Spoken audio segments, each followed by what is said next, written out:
Hello everyone and welcome back. This is my second YouTube video and I hope you all enjoy it. But first of all, I just want to say a big thank you to the support I've had for the first video that I did, which was the coming out story. I've had overwhelming amount of nice comments, likes, shares, and people have helped me share it, and now I'm at 569 views, which is just incredible. I'm so grateful that people that people are so supportive, and it just means the absolute world to me. So I just want to say a big thank you before I start. I just wanted to say that. So yeah, basically I want to talk to you guys today about the bullying in more detail. I know I mentioned it briefly in the last video, but I want to just you know say more of what I wanted to say in more detail in this video. I wanted to specific this video to the bullying aspect of it that I suffered at school. So the bullying first began when it started seriously when I was in about year 8. So I would have been about 12, 13, I think, at the time. And it was pretty much year 8 until year 11, so it was pretty constant throughout school. Basically, the bullying involved name calling, a bit of pushing and shoving, slamming doors in my face, stuff like that, really. But it was the constant name calling that I really felt like it scarred me. And it wasn't so much any physical bullying, in terms of I was never punched or anything like that. It was more a bit of push and shove and, just a bit of violence, maybe in PE when we was playing basketball or a ball game. I used to have a few balls thrown at me, deliberately. But apart from that, that was it. But it was still very, very hard to get through, as I mentioned in the last video, because the constant name calling, being scared to go into school. And I really did have to push myself to go into school every morning.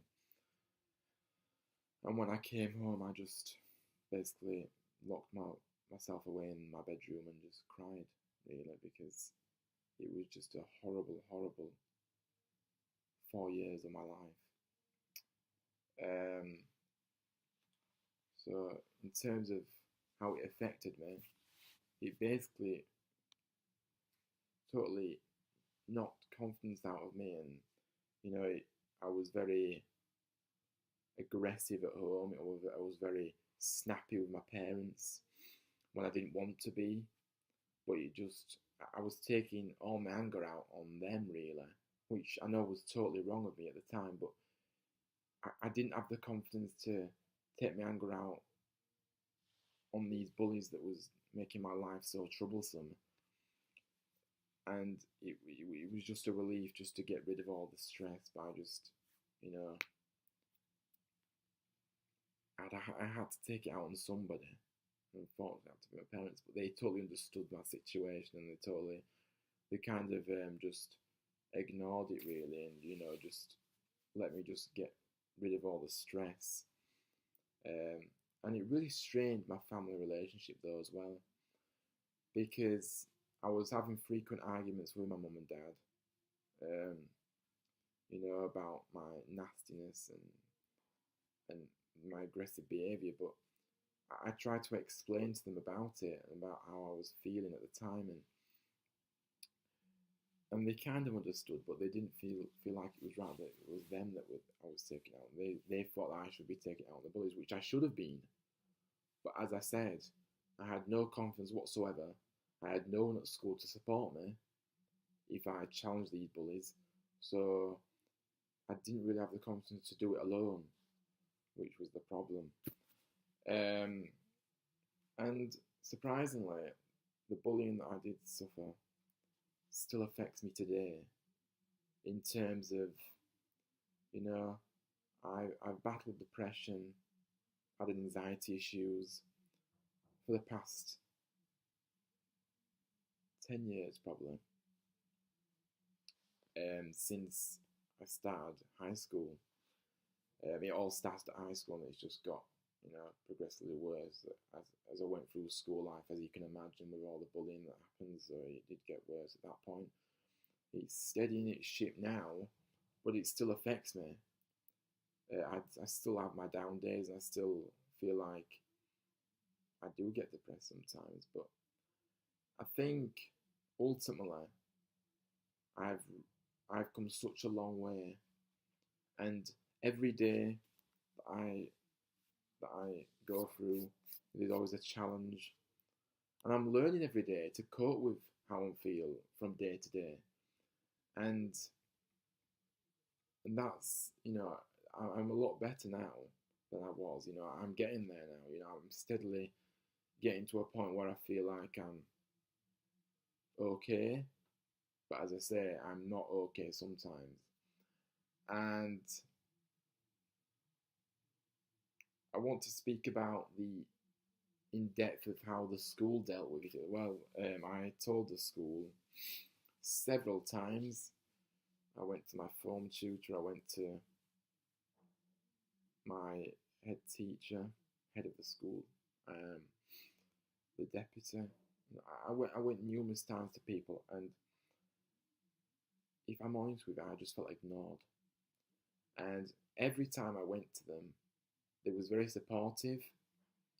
They said, we're always on your side, Ryan. You don't need to worry about anything. But it was afterwards when I left the room, nothing ever seemed to have been done about it. Yeah, they sometimes, brought the bullies into the room, and had a word with them, but it wasn't any form of punishment to me just speaking to them in a room, because they wasn't really being punished for what they'd done. And it got to a point where my parents had to come in. My mum specifically came in and just sat down with the head teacher. Just told them how it was really. I felt ignored. My parents were getting annoyed because they felt like the school wasn't supporting me as much as they should have been doing. And after numerous times of going in, going in, going in, my mum just always used to come in, because nothing was done. So you just went in this cycle round and round. And, it was tough. My mum was always there behind me, she was always there to support me. My mum was the one that was pushing me out the door every morning to go to school, and just said, "Look, Ryan, you have to go to school, and you can't let these bullies affect your life, even though it was affecting my life at the time. But I can't let these bullies affect my future ultimately, because school was the future. School was building for the future." And the amount of times my mum went in and nothing was ever done, so we just had to put up with it, unfortunately, and that's how it was. And I think it's down to the fact that some schools do not know how to deal with this kind of bullying, homophobic bullying, and we definitely need more education in that aspect, because you know that bullying, like name calling because of your appearance, it seems to, or whatever. I'm just trying to have another example of why someone may pick on you, and it seems to be dealt with more better in those type of situations, rather than myself's situation, where I just don't think they knew how to handle it or tackle the issue. But then an English teacher who was openly gay himself was fantastic. He really was, because we had found a gem in this gentleman, because he was so nice. He used to let me come and sit in his room at lunchtime and just chill and watch a bit of TV.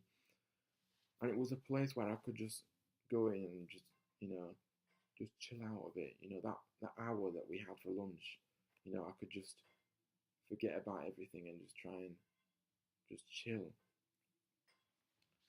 And Mr. Train was so supportive, you know, he always said to me, if ever you need anything, Ryan, just come and see me, you know, I'm always here for you. And that was the only teacher really that I felt that was there for me. And I do actually think he helped me through school as well, Mr. Train, because he was a great guy. You know, he pushed me through year 10 and 11, you know, encouraged me and everything. And he was such a lovely man, as I said. You know, my family did react badly to the fact that I was being bullied and nothing was being done. As I say, my mum went in various times and nothing was ever done. And it just got to a point where we just didn't know where to turn, so we just had to kind of just battle through it all together as one. So yeah, that is basically the in-depth story of my bullying experience at school. And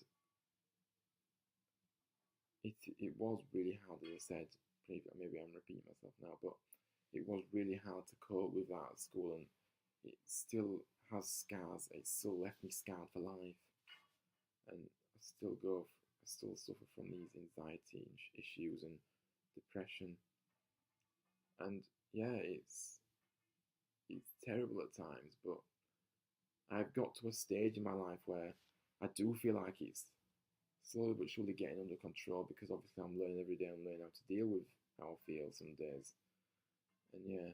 But the point I'm making here is it still affects me today, even though I left school over 5 years ago. So you know what I mean? It is still there with me. I've basically been scarred by it, and you know it's difficult. But anyway, that's it for today's video. Thank you so much for all the support, as I say, and if you could please like, share, and subscribe if you haven't already done so, and maybe drop me a little comment if you want. But yeah, thank you so much, and I'll speak to you guys soon. Bye.